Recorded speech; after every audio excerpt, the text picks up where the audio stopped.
อยากฝากบัดนี้เด้ออยากฝากถึง FC อะไรเนาะแล้วก็ผู้รักผู้ใหญ่ใจะดีเบิดทุกผู้ทุกคนเด้อทั้งบ่าวบอสบ่าวโอลีบ่าวเวียงนั่นแหละทั้งบ่าวลาวเนาะแล้วเรื่องเพื่อนน้องมัน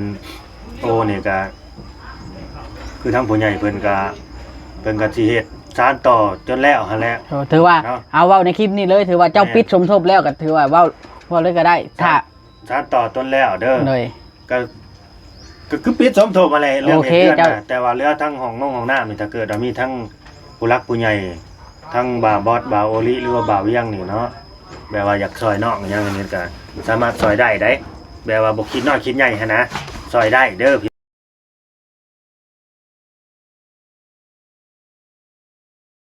จากเป็นปักนี่ขอไว้สบายดีพี่น้องทักทายสบายดีเด้อพี่น้องเด็กทุกคนเนาะหลังจากที่เฮาได้ถ่ายคลิปลงไปกับนั่นแหละพี่น้องเนาะเรื่องเล่ากับมันกับมาถึงจุดนี้ว่าซั่นซะมื้อนี้ก็คือเข้ามาเคลียร์กับไอ้ลาวหรือว่าเบาลาวพาเพลินพี่น้องเนาะให้กระจ่างกระแจ้งว่าเรื่องราวมันเป็นแนวใดเป็นมาแบบใดผู้ใหญ่สั่งห้ามเรื่องราวมันเป็นความผิดของบ่าวบอสแบบใดเฮาต้องมาไล่เลี้ยงหรือว่านำลามมาพี่น้องเนาะคือลูกผัวเมียก็ต้องนำลามมาแบบว่า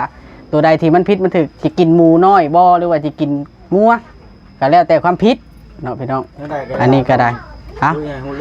ต้องคุยให้ฮู้เรื่องกันบ่อยากให้บาดหมางกันระหว่างอ้ายน้องฮู้จักกันมา 7-8 ปีบ่ได้แม่นสิน้อยๆพี่น้องเอ้ยเนาะนับเธอคือกันเป็นอ้ายเป็นน้องแต่ใดมาแล้วบ่อยากให้มันแบบว่าผิดพลาดกันบ่ว่าระหว่างผู้ใหญ่ก็แม่นอยู่ดอกพี่น้องผู้ใหญ่เพิ่นก็อยู่ไกลเฮาแต่ว่าเฮาก็นับถือเพิ่นคือพ่อคือแม่อยู่แต่ว่าเพิ่นอยู่ไกลเฮาก็ต้องแยกออกผู้ใหญ่แล้วก็ทีมงานแล้วก็น้องนุ่งอ้ายน้องนี่เฮาต้องแยกเป็นวรรคเนาะพี่น้องเนาะเฮาสิเอามารวมกันบ่ได้เฮาต้องเฮานี่มันเป็นคนกลางสำหรับอันเอาล่ะผู้ใหญ่พี่น้องเนาะที่เป็นสื่อกลางให้ผู้ใหญ่ถือว่าเฮาถ่ายคลิปแต่ละหม่องนี่ถ้า YouTube บ่ถ่ายนี่ก็ผู้ใหญ่เพิ่นก็บ่เห็นเนาะพี่น้องเฮาต้องนำเสนอสิ่งที่ความเป็นจริงแต่ว่าเฮาต้องได้คุยกันก่อนความเป็นจริงก็ได้แต่ละอย่างมีแต่ว่ามื้อนี้เอาตามที่อัน FC รอคอยเลยมีแต่ว่าคุยกันกับเบาลาวให้ฮู้เรื่องฮู้ราวฮู้ดำฮู้แดงกันไปเลยมื้อนี้เนาะพี่น้องไปมื้อนี้เบาลาวกันเราก็นั่งท่าอยู่พี่น้องเนาะเรากำลังคึงตอนนี้ไปเอาพี่น้องเอ้ยสบายดีพี่น้องเอ้ยมางานแถลงข่าวบ่บอสกับถือว่าเป็นงานแถลงข่าวหรือว่าการใกล้เกลี่ยคือเรื่องของเรื่องทำความเข้าใจเราเฮาสิขอเปิดโลดเว้าก่อนเด้อเปิดเพราะว่าเฮาเป็นผู้บ่พอใจนี่ตอนนี้มันก็ต้องเปิดต้องเว้าไปทีละคนก่อนนะว่าบาบอสมีหยังสิเปิดเรื่องของเรื่องที่ว่าบาบอสเนาะบ่สบายใจที่สุดแล้วก็คือเมื่อวานนี้ทางบาบอสนี่ได้เห็นคลิปที่ว่ามันบ่คักปานใดละที่ว่าเบาเวียงไส้เพิ่นเอาลงเลยได้ยินในจากปากไอ้ลาวเลยว่าผู้ใหญ่ว่าสั่งห้ามบ่ให้บาบอสเข้ามาถ่ายคลิปว่าซั่นและเรื่องนี้มันเป็นจังใดมาจังใดคือเว้าในนั้นไอ้ลาวเรื่องนี้บ่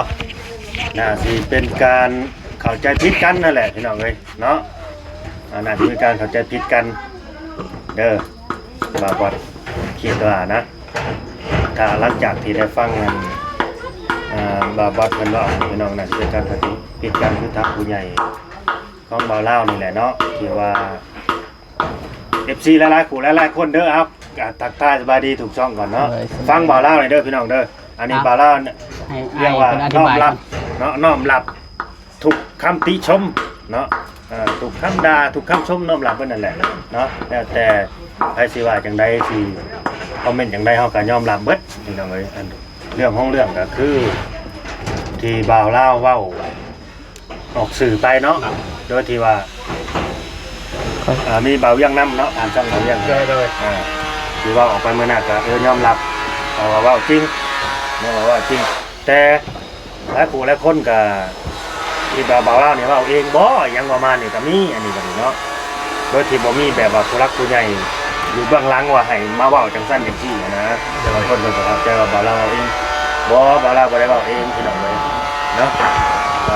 ผู้ใหญ่เพิ่นให้มาเว้ามาบอสเลยเนาะผู้ใหญ่เพิ่นมาเว้าเป็นหยังเพิ่นจังให้มาเว้าย้อนว่าผู้ใหญ่ทั้งบ่าวลาวนี่เกิดความเข้าใจผิด เป็นความเข้าใจผิดแบบใดเพราะนั้นก็สิให้บ่าวบอสนี่เป็นผู้อธิบายเพิ่นฟังได้บาดนี่เด้อที่ว่าเขาจะผิดว่าบ่าวบอสซื้อน้ำเข้ามาเนาะมีทั้งผู้ใหญ่ทั้งบ่าวบอส เจ้าเล่าเลยแล้วกันว่าเพิ่นเข้าใจผิดเลยแล้วจะให้บ่บดถ้าบ่บดได้ทำแบบได้ก็ต้องให้เรายอมรับ คนละประโยค ทีละขั้นตอนเนาะ แม่น แล้วก็ส่วนกันเนาะ บ่ให้บ่บดยอมรับผิดโดยที่ยังบ่ได้ทำความผิด โดย แม่น นะ เบิดแล้วบ่บัดนี่แต่เขาว่าต่อได้บ่บัด เว้าต่อเลย ก็คือเพิ่นเขาจะผิดนี่เรื่องของเรื่องคือแบบนี้เด้อพี่น้อง FC แล้วก็บ่าวบอสนำเนาะอันนี้บ่ได้ให้บ่าวเล่าที่ตอนนี้เบิ่งว่าหน้าตาขึ้นเที่ยวเรื่องแท้ เว้าตรงๆก็ยังให้อยู่เลย ยังให้บ่ ยังให้อยู่เลยนะ เจ้าอยากกินน้ำเย็นบ่จักแหมอันนี้อยากกินน้ำเย็นได้ไงเนี่ย มานี่นะเราถ้าผมมีคำอธิบายที่ว่าสมเหตุสมผลนี่คือว่าเฮาสองคนนี่ เป็นจังได๋ คือสิจะให้กันอะไรแล้ว ปานนั้นบ่เฮ้ยโอ้ มัน ย บ่แม่นปานนั้นเลยเพราะว่าเป็นหยังจังว่าได้นั่นเพราะว่าเฮาก็บ่สำบายใจเบิดคืนนะในเบิ่งคลิปแล้วนะมันก็ นอนรับอยู่บ่ บ่ปานใด นอนก็บ่ปานใดหักรับเนาะ รับอยู่บ่ปานใด โอเค าต่อเลย ต่อเนาะ เขาอยากฟังเหตุผลเต็มที่แล้ว คือเสียงดังเลยก็ถ้ามันสิได้ยินอยู่บ่อันนี้ก็คือผู้ใหญ่ทั้งบ่าวลาวนี่เนาะเขาสิเว้าไปเบิดเลยบ่หรือว่าเนี่ยใด มีแต่ว่า ให้เว้าเบิด ให้ เลย อ้ายว่าผู้ใหญ่ทางเบาลาวนี่บ่พอใจบ่อนใดบ่บดล่ะให้เจ้าเล่ามาแล้วก็ให้เบาบดนี่เป็นคนเว้าตามหลังบ้าน นั่นน่ะบ่ เด้อ แม่ๆ ต้องแบบนั้น ได้แนวมันแน่นะ มันต้องไล่เลียงความผิด เนี่ยนี่ครับผู้ใหญ่ทั้งบ่าวลาวนี่บ่พอใจบ่าวบอสแบบนี้เนาะบ่าวบอสซื้อน้ำเข้าไปแล้วก็ไปเว้าออกซื้อเจ้าของที่ซื้อดินน่ะนะว่าซื้อนั่นซื้อนี่แหละซื้อนางกอหรือนางคอแบบนี้นะพี่น้องเอ้ยเนาะโดยที่อันนั้นเขาสิบ่ประสงค์ออกนามเลยเด้อเขาสิเว้าในนี้ซะโดยที่เอื้อยกอเอื้อยคอนี่นะเคยเว้ากับบ่าวลาวว่าตอนสมทบซื้อดินนี่เพิ่นบ่ประสงค์ออกนามหั่นนะเนาะบ่ประสงค์ออกนามแล้วพอมามื้อนี้ทางบ่าวบอสนี่ไปเว้าซื้อเอื้อยกอหรือเอื้อยคอนี่นะออกนามแล้วทางผู้ใหญ่บ่าวลาวนี่บ่พอใจเพราะว่าเรื่องมันมีปัญหากันที่ว่าทางผู้ใหญ่บ่าวลาวนี่สั่งห้ามว่าบ่ให้เอ้ยน้องเขาไปมาหาสู่กันนะพี่น้องเอ้ยเนาะเพิ่นเข้าใจผิดแบบว่าที่บ่าวบอสไปเว้าซื้อเอื้อยนี่แหละผู้ใหญ่ใจดีสมทบซื้อดินนี่นะออกซื้อแล้วเล่าเลยผู้ใหญ่ทั้งบ่าวลาวนี่เลยเข้าใจว่าทางนี้นี่สิมาเขาเรียกว่า ดิสเครดิตบ่ สิว่าดิสเครดิตหรือว่าสิมาแบบมาเซาะมาแซะเราอีหยังประมาณนี้หั่นนะว่าคือบอกให้มันจบไปเลยอยังแบบนี้นะเพิ่นว่าแบบนี้ทางผู้ใหญ่บ่เล่านะเป็นหยังต้องมาเว้าออกสื่ออีกความหมายแนวใดอหยังประมาณนี้หั่นนะอันนี้คือความเข้าใจผิดเด้อเพิ่นเข้าใจแบบนั้น และเพิ่นถามบ่าวเพิ่นเข้าใจว่าเอ้ยผู้ใหญ่คนนี้น่ะให้บ่าวบอสนี่แบบเข้ามาให้มาเปิดโตเพิ่นนะบ่าวยังบ่าวโอลิเนาะให้มาเปิดโตเล่าแบบว่าเว้าชื่อเล่าออกไปเลยนะว่าเอ้ยผู้นี้ซื้อดินจำนวนนี้อันนี้บ่าวลาวก็ยอมรับผิดอยู่เรื่องของเรื่องนี่แต่ต้นเรื่องเลยตั้งแต่ซื้อดินนี่ก็ยอมรับเนาะบ่าวลาวนี่ยอมรับผิดที่ว่าบ่ได้เอาซื้อน้องติ๊กกับน้องมิกเขาในแบบว่าในใบซื้อดินนะพี่น้องไว้ตามที่บ่าวลาวนี่เคยคุยกับเพิ่นไว้ตั้งแต่เพิ่นสิฝากเงินมานั่นแหละเนาะพอมันผ่านไปแล้วมันผ่านไปได้แบบมันก็คิดหลายอะไรอย่างอะไรญาติเงินบ่พอแน่จังซั่นสิเฮาก็ลืมพี่น้องเฮาก็ลืมอันนี้ต้องกราบขอโทษเด้อขอโทษทั้งเอื้อยเพิ่นเนาะขอโทษขออภัยเนาะทั้งเอื้อยผู้ใหญ่ใจดีหั่นแหละเนาะตัวนี้บ่าวลาวยอมรับผิดมันเป็นความผิดของบ่าวลาวเนาะแล้วก็ทั้งเงินแม่เพิ่นก็ที่ว่าแม่ฮักน้องโอหั่นแหละเนาะก็อยากให้มีแต่ชื่อน้องโออหยังประมาณนี้เนาะอันนี้บ่าวลาวบอกเขาว่าต่อเด้อสิเว้าซ้ำนี้เนาะสิเว้าซ้ำนี้อธิบายซ้ำนี้พี่น้องเอ้ยก็บ่าวลาวก็ผิดอยู่ตัวนี้ก็ดีแต่ที่ว่าเพิ่นคือสั่งห้ามมันว่าบ่ให้บ่าวบอสเข้ามาถ่ายแล้วก็ที่เว้าไปนี่ว่าบ่ให้ทั้งนั้นผู้ใหญ่ใจดีคนนี้แหละว่าบ่ให้เขามาซอยเลยอหยังประมาณนี้เพิ่นสิจัดการเองบัดนี้ก็น่าจะเกิดจากเรื่องเข้าใจผิดที่ว่าบ่าวบอส ไปเว้าสื่อเพิ่นออกอากาศหั้นนะตัวนี้เด้ออันถ้าเกิดว่าบ่าวลาวนี่เนาะมาเว้าสื่อบ่าวบอสออกอากาศกับมันเอื้อยนี่ก็ถ้าบ่าวลาวผิดพลาดเนาะก็ยอมรับว่าผิดอ่ะ บ่ท่าได้บ่ท่าได้คันเจ้าบ่ยอมรับผิดก็ยอมรับได้ ต้องกล่าวขอโทษขออภัยเด้อทางเอื้อยเพิ่นแล้วก็ขอโทษบ่าวบอสนํเนาะกราบขอโทษขออภัยอะไรซะเนาะ อันนั้นผิดกะ แบบนั้นบ่ลาวได้ที่ แล้ววันนี้บาบอสก็ต้อง ใจค่อยนะ บาบอสก็ต้องอธิบายให้ผู้ใหญ่ทั้งบ่าวลาวเข้าใจนํว่าเป็นผู้ใหญ่ เรื่องมันเป็นมาแบบใด เรื่อง เนาะ มันเป็นมาไม่ได้ผู้ใหญ่เพิ่นสั่งให้บาบอสก็ไปเว้านั่นบ่หรือว่าบาบอสนี่ล้มปากเว้าไปเองโดยที่ผู้ใหญ่บ่ได้บอกว่าให้เว้าสื่อเอื้อยออกเด้อว่าเอื้อยซื้อนั่นซื้อนี่นี่แหละเป็นคนซื้อดินน่ะนะต้องอธิบายเพิ่นเข้าใจนํตัวนี้เนาะ เนาะ อ่า บอสก็ขอเว้าได้แต่น้อยเด้อซั่นน่ะเรื่องนี้เนาะ เว้า ว่าเรื่องที่ว่ามันเกิดขึ้นที่ว่าเพิ่นสั่งห้ามย้อนข่อยซื้อน้ำมาเมื่อวานนี้บ่ แม่นเกิดขึ้นเมื่อวานนี้ที่ซื้อน้ำมาแหละเกิดบนคลิปนั่นแหละนิดเดียวนั่นแหละ แล้วเพิ่นก็สั่งให้เจ้ามา ห้ามข่อยเลยตามที่ได้เห็นในคลิปน่ะเนาะ ก็แม่นแบบว่า คือผู้ใหญ่สองคนนี่แบบว่าเพิ่นบ่เข้าใจกันอยู่แล้วนะประมาณนั้นแหละพี่น้องเอ้ยอันนี้ก็คือว่าตรงๆซะ ครับพี่น้องไอ้เรื่องที่ว่าให้เบาบอสนี่มาว่าให้ออกซื้อหรือว่าออกประสงค์น้ำที่ผู้ใหญ่ชื่อดินตอนนี้เนาะผู้ถึงเงิน 20,000 นั้นว่า แม่ ง่าย น ๆนะทางอันเอื้อยขอเนาะ แม่น เพิ่นก็บ่ได้บอกให้เบาบอสมาว่าให้ออกซื้อเด้อว่านู่นนั่นนี่แต่ว่าคอยละถามชื่อเพิ่นเอ้ยเจ้าชื่อหยังเพิ่นก็เลยบอกชื่อเพิ่นบอกชื่อมาแล้วคอยละชื่อหน้ามาเพราะว่าเฮาทำงานหยังให้ผู้ใหญ่เฮาล่ะก็บ่ได้ถามแล้วว่าให้ออกชื่อบ่หรือบ่คอยละเว้าออกไปว่าเอ้ยกอเด้อซั่นนั้นเด้คอยก็บ่ได้มีจุดประสงค์ว่าสิไปเว้าว่ามันเครื่องผู้ใหญ่เบาลาวบ่ได้มีจุดประสงค์เพิ่นก็บ่ได้ใช้ให้คอยมาว่าเยาะเย้ยว่าให้ผู้ใหญ่เบาลาวทำฮู้แน่ผู้นี้ก็มีส่วนบ่มีเจตนาตัวนั้นที่ว่าบอสเฮ็ดไปตามจุดประสงค์นั้นก็คือคิดว่ามาช่วยกันนะไอ้เราคิดว่ามาช่วยกันคนละนิดละน้อยละไม้ละมือบ่ช่วยหยังก็ช่วยน้ำในนะบ่แม่นว่ามาเยาะเย้ยผู้เฮ็ดเฮือนได้ตัวนี้นะอันนี้ก็ถ้าเกิดว่าเนาะบ่ได้เว้าช่ำนั้นผิดผู้ใหญ่ทางไอ้ลาวหลายก็บ่ก็ขอโทษน้ำหลายๆ ขอโทษผู้ใหญ่เพราะ ขอโทษผู้ใหญ่ถ้ามันผิดในคำที่ว่าบอบอสเว่าหัววานนี่ ผิด ถ้ามันผิดเพิ่นหั่นนะ แม่นผิดบาบอสก็ต้องยอมรับว่าผิดแล้วบาบอสนี่ผิดอีหลีเพราะว่าผิดเที่ยวเฮาไปเว้าชื่อเพิ่นออกเลยว่าเอื้อยคนนี้เป็นคนที่ว่าสมทบชื่อที่ตอนนี้นะนี่แหละคือผิด ข้อที่ข้อเท็จก็คือตัวนั้นแหละเนาะ แม่นๆ ตัวที่ว่าเพิ่นบ่ได้ให้ออกชื่อเพิ่น แม่น ผิดอีหลีตัวนี้ผิดบ่อนที่เพิ่นบ่ได้บอกเนาะ แม่น แต่ว่าเรื่องของเรื่องนะมันเป็นแบบนี้ไอ้เราเว้ยเฮาอยากให้เจ้า ถึงให้เรื่องใดอันน่ะ เมื่อวานนี้ บ่ อยากให้ที่ว่ามาห้ามกันหั่นนะ อ๋อแล้วบ่คิดที่ว่าเว้าหยอกว่าแซวกันนี่บ่คิดแบบจริงจังเลยบ่คิดอีหลีเลยบ่ คิดอะไรเลยจนนอนบ่หลับเมื่อคืนนี่แล้วเจ้าก็คิดจังได๋นะจังไปเว้ากับเฮาแบบนั้นนะเมื่อวานนี่นะเฮาละอู้ใจเบิดคืน ก็คิดจังได๋บ่ก็แม่นอยู่กับบางทีเฮาก็คันว่ามีหยังเฮาก็น่าสิเว้ากันหลังไมค์เนาะอันนี้ก็แม่นพี่น้องเลยเนาะมีหยังก็น่าสิเว้ากัน แต่ว่าเฮ็ดได้แหละมันผิดพลาดไปแล้วเนาะมันผิดพลาดไปแล้ว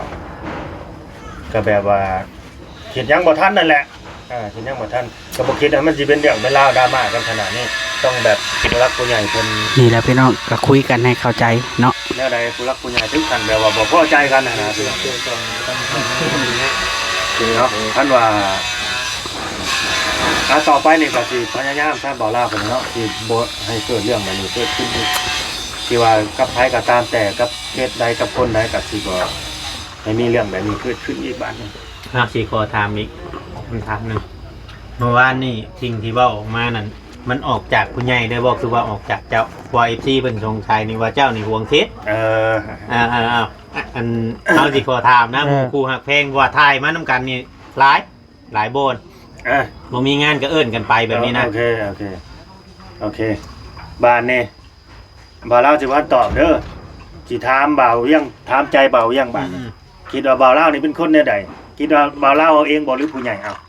ตามที่เฮาแบบว่ารู้จักกันมาดนนี่นะ เฮาก็ว่าผู้ใหญ่อยู่แน่ทายในใจเฮาเพราะว่าเฮาก็ฮู้จักกันมาโดนเนาะแต่ว่าหักเพลงกันอยู่แล้วหั่นนะมีบ่มีงานก็เอิ้นกันไปหั่นนะนู่นนั่นนี่กันจัดมาเป็นมื้อหนึงมื้อเดียวหั่นนะ กินก็กินเผ็ดกินเค็มนำกันอยู่เนาะ แม่น กินนัว นัวยังบ่ทันได้กินจักเทื่อ แบบนี้นะ กินแซ่บกินนัวก็ยังบ่แล้ว คือ ต่อ สิ ไป ว่ามาอันบาทเดียวหั่นนะเฮาอยากให้อธิบายให้ FC เข้าใจหั่นนะ เด้ออันนี้ก็คือเป็นแบบผู้รักผู้ใหญ่หั่นแหละเพิ่นให้บ่าวลาวมาเว้าพี่น้องเอ้ยก็ย้อนเกิดความเข้าใจผิดกันคือบ่าวลาวเว้าหั่นแหละเพิ่นเข้าใจผิดบ่าวบอสประมาณนี้เด้อบ่าวยังเด้อ โดย ฝากบอก FC บ่าวยังเนี่ยเด้อเกิดความเข้าใจผิดกันบ่าวลาวบ่เคยว่าสิห่วงเคสห่วงกลางอย่างซั่นอย่างซี่นู่นนี่นั่นตามที่ FC เพิ่นเข้าใจเด้อ พี่น้องก็บ่เคยครับบ่เคยเพราะว่าในคลิปมันก็เคยเว้าอยู่หั่นนะไผสิมาถ่ายแล้วก็ถ่ายหั่นนะครับบ่เคยดอกไปห่วงเคสห่วงไว้ถ่ายผู้เดียวจังซั่นจังซี่ความคิดของคนเฮาพี่น้องเอ้ยร้อยพ่อพันแม่เนาะแล้วแต่ไปคิดเองก็คิดไปเนาะไปสิว่าจังได๋ก็ว่าเฮาไปห้ามความคิดเขาบ่ได้ดอกคันผู้เขาบ่มักคันผู้เขาบ่มักเขาบ่ฮักเฮาเขาสั่งเฮาทำดีแค่ตายกันไหนก็ไม่ดีในสายตาเขาหรอกประมาณนั้นแหละแค่นั้นแหละบ่อะไร มีแต่ว่าในความอันนั้นนี่คำอธิบายของเราก็คือผู้รักผู้ใหญ่นั่นเราอาจสิเข้าใจผิดหรือว่าบ่พอใจอีหยังจักอย่างแหละเราก็เลย อันให้เบาเล่านี่อาจสิมาบอกแหละแต่เลยไอ้เล่าเลยเราก็รวมตัวไปหน่อยลืมขึ้นไปหน่อยเลยแล้วเลยป้าบอกชื่อเลยเนาะมันเลยเป็นเรื่องเป็นราวแบบนี้ขึ้นมา คำว่ามีหยังก็ให้ปรึกษากับน้องกับนุ่งเนาะรวมกันแบบนี้นะเพราะว่าเฮาไปนำกันมานำกันคือเฮาผู้เป็นน้องคือกันมีหยังเฮาก็สิปรึกษาไปว่าอันนั้นคือกันเนาะให้มันจบมันงามให้มันหักแพงกันนะหรือว่าแนวใดครับบ่าวบอด ก็จะว่าแนวนั้นแหละ บ่ชงเชียวเรื่องเนาะ บ่าวบอดเจ้าสิเอาเรื่องอ้ายเพิ่นบ่ เอามาแล้ว เอาไว้ได้ล่ะ คันว่าอยากว่าบ่ลาวเพิ่นก็ขอโทษแล้วเนาะ แม่น ข่อยยังบ่ให้อภัยเด้ เวลา ใหม่ เอาเลยกินหมูน้อยหรือเป็นหยังเลย โย บ่เวียงบ่เป็นลาม ให้ บ้านนั่นบ่สิมากินหมูกินงัวกะละบาทนี่ บ่ถึงขนาดนั้นเนาะแบบว่าให้มันชุ่มชื่นหัวใจจักเล็กจักหน่อยหั่นนะเขาก็เสียใจไปหลายแล้วได้คืนเลย อยากไหมบ่ อยากใหม่ กินน้ำเย็นที่คันว่าชุ่มชื่นหัวใจก็ดี เอาจัก เต็มร้อยจักขวดนึง โคกขวดหนึ่งน้ำเขียวขวดหนึ่งซะ บัดพูดมาร่วมแถลงข่าวได้ใช่เนาะนี่ เอ็มร้อยคนละขวดซะ ได้ คันว่า ได้บ่มีปัญหาดอกพี่น้องเอ้ยเนาะ นี่แหละอยากให้ผู้รักผู้ใหญ่เพิ่นเข้าใจอยากให้ผู้รักผู้ใหญ่เพิ่นน่ะให้สบายใจว่าหากชุมเฮาเบิดอยู่ทูบนี่เฮาทำงานเป็นทีมมีหยังให้คุยกันมีหยังก็ มีแต่ว่าให้ทางผู้รักผู้ใหญ่นี่เข้าใจเนาะในการเฮ็ดเวียกเฮ็ดงานของชุมเฮาถ้าว่าผู้ใหญ่แบบออกตัวแรงเกินไปเนาะบางเทื่อบางทีก็เฮาทำบุญมันสิกลายเป็นบาปบ่แม่นหยังครอบปลามามันใส่กันแบบนี้แล้วนี่มันบ่จักหยุดนะมีแต่ว่าค่อยๆเว้าได้ก็มีหยังก็คำว่าอยากให้บอกก็ให้เฮาบอกเขาดังไม้แบบนี้ถ้าเฮาไปบอกในหน้ากล้องจังซั่นจังซี่ก็มันบ่จบดราม่านี่บ่จบแบบนี้นะ จบบ่จบก็ย่าพอเพียงแต่คอยได้กินเอ็มร้อยคอยจังสิให้อภัยได้ อยากกินเอ็มร้อยนี่บ่อยากเว้านะ บ่แล้ว ว่าให้พี่เข้าใจเนาะ เพราะว่าเฮาก็สิเฮ็ดหยังเฮาก็สิอันนั้นก่อนว่านี่สิถามผู้รักผู้ใหญ่ก่อนสิเว้าไปเรื่องมันสมควรเว้าเฮาก็จังสิเว้าบัดนี้เพราะว่าเมื่อวานนี้เฮาก็ยอมรับเลยเพิ่นบ่ได้บอกว่าให้ออกชื่อดอกแต่ว่าเฮาก็ถามชื่อเพิ่นบอกชื่อนะเฮาก็คิดว่าเฮา ทำงานให้เพิ่นเขาแจ้งชื่อเพิ่นหั่นนะ แม่นแม่น นั่นหนึงดอก แม่น ยาว อันนี้ก็คือในมุมมองของบ่าวบอสเนาะ อ่า ก็สิเว้าไปเป็นธรรมดาปกติหั่นแหละพี่น้องเอ้ยบางทีก็เฮาบัดบ่ฮู้ซะว่ามันเป็นแนวใดหั่นน่ะก็เลยเว้าไปแบบนี้นะโดยที่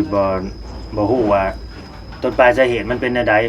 บ่ตีดอกตัวนี้ก็เฮาบ่ฮู้คนบ่ฮู้ก็ยังบ่ผิดนั่นแหละแต่ว่า แม่น ถ้าว่าเฮาผิดแล้วก็คือยอมรับผิดนั่นแหละเพิ่นก็ให้อภัยแค่นี้แหละบ่มีหยังดอก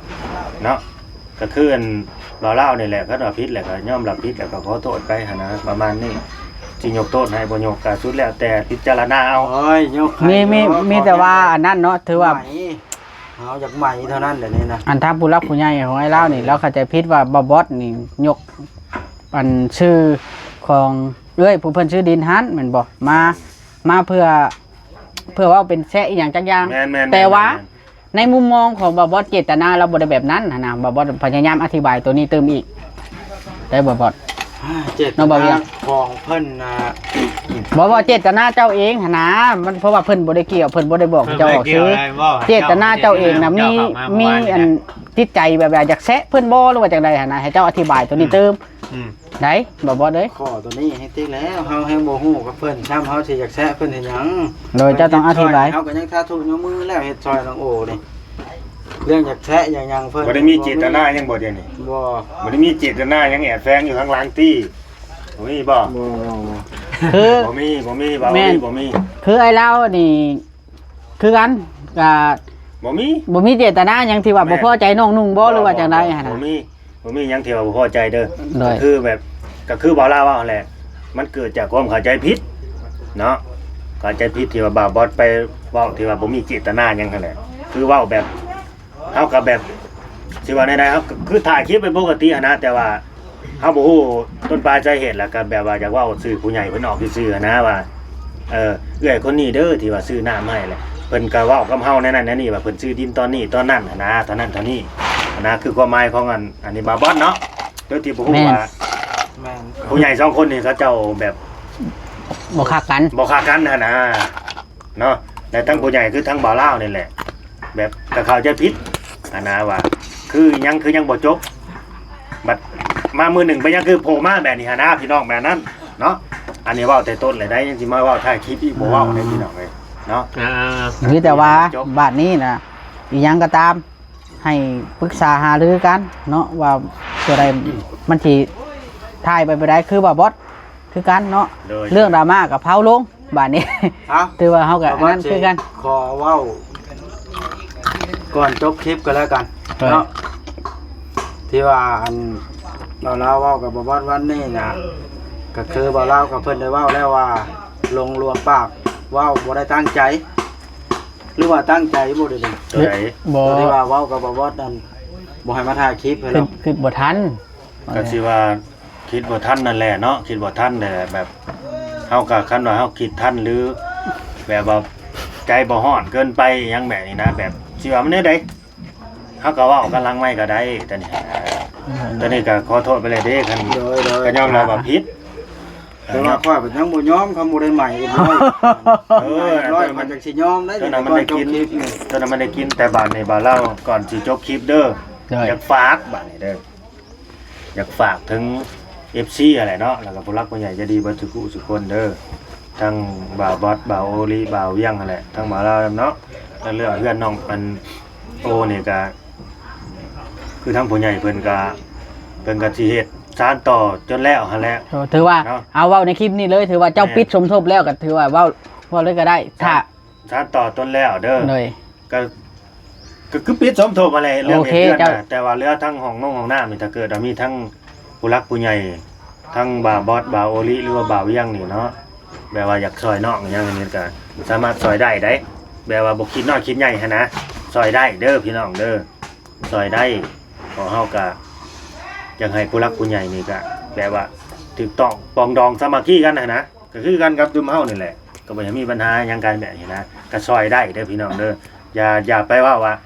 โอ้ยปล่อยให้แม่ทำไปคนเดียวจังซั่นจังซี่บ่ให้คิดจังซั่นเด้อ เมื่อคืนนี่บ่บอสก็ได้เว้ากับหลายอยู่เว้ากับไอ้ลาวได้บ่บอสก็ขอโทษไอ้ลาวคือกันเด้อไอ้ลาวเด้อเพราะว่าเฮาก็บ่เข้าใจนะจุดประสงค์ของเจ้านะ อ้ายก็เข้าไปนั่งเบิ่งเอ้าเว้าไปเต็มที่แล้วนะปล่อยเว้าไปเลยเว้าไป บ่ เล แม่ ย นหยังดอกเฮาก็ได้เห็นคลิปแล้วเฮาก็ปี๊ดแตกนะเข้าใจเฮาได้ตัวนี้ก็ได้เฮาก็บ่สบายใจ เป็นหยังเป็นหยัง แต่ว่า เดือด อันนั้นว่าอันใดคนแห้งก็เขาขอโทษเด้อนะพี่น้องเด้อไอ้ลาวเด้อ เอาบาทนี้ถือว่าหลายนาทีเดี๋ยวได้นี่นะเรื่องแม่นถือว่าเรื่องก็ให้มันจบในมือนี้ตัวนี้ก็ฮักแพงกันคือเก่าพี่น้องผู้รักผู้ใหญ่ก็ให้เพิ่นฮักแพงกันคือเก่า จบเด้อก่อนได้ไหนแล้วว่าก่อนจบ โอเคจบแล้วก็ผู้รักผู้ใหญ่ก็คือสิเข้าใจนะบัดนี้เนาะ ได้ คือสิบ่ให้มีดรา คื ม่า อ พี่น้อง ทางเฮาก็บ่ได้อยากพิจหยังกันดอกพวกนั้นที่ว่ามาถ่ายงานนำกันมีแต่ว่าคือคำเว้าว่าล่ะข่อยสิใหม่เจ้าอีก100พุ่นละขวด ได้ผู้รักผู้ใหญ่ก็ให้ จะว่ามาอยู่หันก่อนเดี๋ยวจบคลิปนี่จบคลิปแล้วบัดนี่เด้อ จบแล้วได้ จบเนาะเข้าใจเนาะ FC เนาะ แม่ FC หลายๆคนคือว่า FC ทั้งช่องเฮานี่ก็ขอให้เข้าใจเพราะว่า1มากับคำสิเอาแต่อัน FC หลายกับบางเทื่อบางทีกับมันสิยาวหันนะพี่น้องเฮาก็เลยตัดให้มันจบแล้วก็บ่อยากเว้าหยังหลายบัดนี้ให้ปรับความเข้าใจกันให้มันถูกต้องฟ้องร้องกันแล้วก็คือทางนี้ก็เข้าใจกันอยู่แล้วพี่น้องกันเนาะสิ่งที่มันผิดพลาดได้ก็ปล่อยผ่านเนาะ แม่ อันนี้ว่ามีแต่ว่าทายน้ำกันได้ปกติแต่บ่ได้นั่น แม่นเรื่องนี้นะเฮาเข้าใจกันใน YouTube บางแต่ละคนอาจสิมีคำที่ผิดพลาดเผลอเว้าออกไปเฮาก็ให้อภัยกันเฮาก็บ่ได้ถือให้มันเป็นเรื่องเป็นราวจนเกินไปจนเกินเหตุเนาะให้เรา แม่ เฮาก็เคยเว้าที่ว่าสิ่งบ่เหมาะสมกันหลายเทื่อแล้วก็เฮาก็มาปรับปรุง แม่น คนเฮามันมีเทื่อผิดพลาดบ่ว่าผู้น้อยผู้ใหญ่ โดย เนาะแล้วก็สิจบคลิปแล้วได้ จบ เราจบบ่ช่องเด้อจังไดก็ได้ โดย มีแต่ว่า เรา มีฉันมียาวหากัน งานกิน เนาะ โดย แนวใดก็ได้ ตามพิธีของประเพณีให้แล้ว อ้าว โอเคพี่น้องสบายดี สบายดี หรือว่ามีความในใจอยู่บ่เดี๋ยวนี้ สบายดี อันนี้